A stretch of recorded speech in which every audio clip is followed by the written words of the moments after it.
Bonjour au peuple de la Guinée, ici c'est Aurel Atava, pasteur en Suède mais aussi de la Porte d'Espérance en Guinée. J'aimerais aujourd'hui m'entretenir autour de la parole de Dieu, d'une histoire étrange ou intéressante. Il s'agit de là où Dieu a rencontré un berger, un simple berger qui s'appelait Moïse. Dieu l'a rencontré d'une façon extraordinaire dans une buisson ardente. La question qui se pose aujourd'hui, c'est qui est notre Dieu? Et j'aimerais bien que tu réfléchisses sur qui est ton Dieu. Qui adores-tu? À qui appartiens-tu? Écoutons donc la lecture de la parole de Dieu dans le livre de l'Exode, chapitre 3, les versets 1 à 8. Moïse était devenu berger du troupeau de son beau-père Jéthro, le prêtre de Madian. Il conduisit le troupeau derrière le désert et vint à la montagne de Dieu, à Horeb. L'ange de l'Éternel lui apparut dans une flamme de feu au milieu d'un buisson. Moïse regarda et vit que le buisson était tout en feu sans être consumé. Moïse dit: Je vais faire un détour pour voir quelle est cette grande vision et pourquoi le buisson ne brûle pas. L'Éternel vit qu'il faisait un détour pour regarder. Dieu l'appela du milieu du buisson en disant: Moïse, Moïse. Il répondit: Me voici.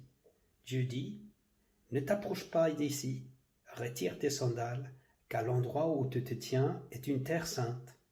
Il ajouta: Je suis le Dieu de ton père, le Dieu d'Abraham, le Dieu d'Isaac et le Dieu de Jacob. Moïse se cacha le visage, car il avait peur de regarder Dieu.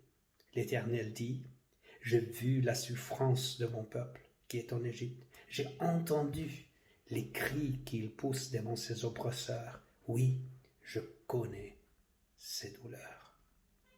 Moïse, donc, il faisait paître le troupeau qui n'était pas le sien, le troupeau de son beau-père Jéthro. Et c'est là qu'il va avoir cette étrange vision, un buisson en feu qui ne se consumait pas. Soudain, lorsqu'il s'approche de ce buisson, une voix l'interpelle. C'est la voix de Dieu. Et ces paroles sont des paroles de réconfort et de l'espérance. Car tel est notre Dieu. Il parle, il communique avec les hommes pour leur manifester ses pensées et ses intentions. Les intentions envers Moïse, c'était justement d'apporter de l'espérance dans sa situation, dans sa solitude. Et les intentions de Dieu n'ont pas changé. Il veut nous apporter de l'espérance. Il voit notre solitude, il voit aussi parfois notre pauvreté, notre situation. Et c'est encore et toujours un Dieu qui parle, qui nous interpelle. L'Éternel dit à Moïse: J'ai vu. J'ai vu. Donc Dieu, c'est un Dieu qui voit, qui considère, et rien ne peut être caché devant lui. Au fait, il prête attention aux hommes, même ceux que personne ne considère.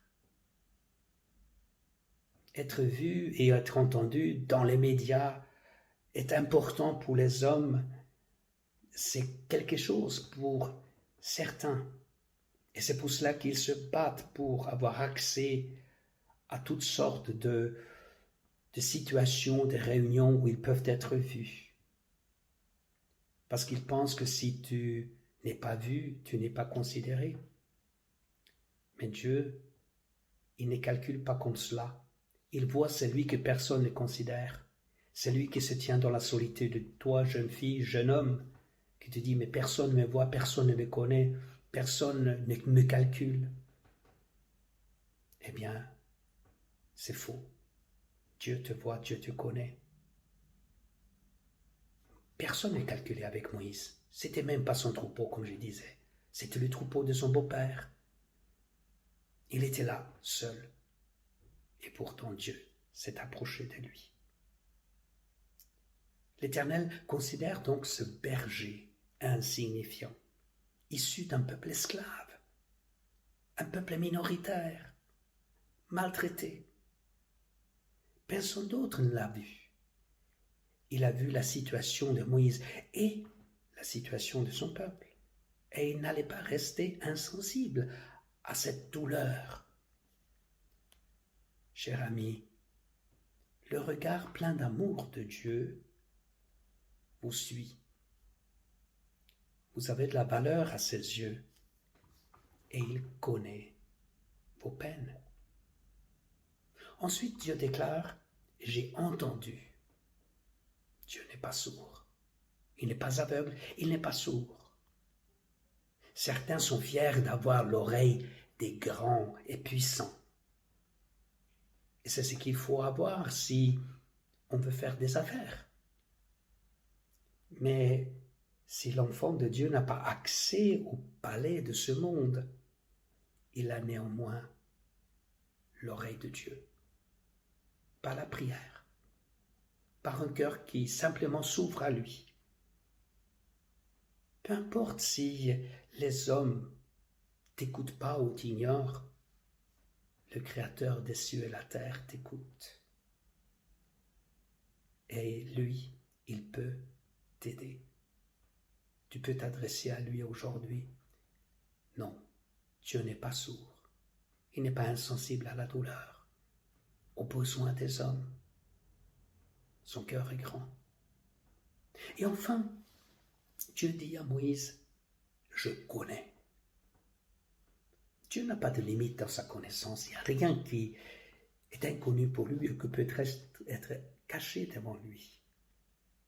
Être connu et reconnu devant les hommes, oui, c'est important, peut-être. Et parfois, certains vantent de connaître monsieur un tel ou madame un tel, monsieur le préfet, monsieur le président, et d'avoir un carnet d'adresses bien garni. Mais la parole de Dieu nous dit bien plus que cela. Mais à présent, vous avez connu Dieu, ou plutôt que vous avez été connu de Dieu. Dieu, il veut que chacun d'entre nous soit de ceux et celles qui sont connus de la part de Dieu. Il connaît ton cœur, il connaît tes pensées, il connaît tes besoins.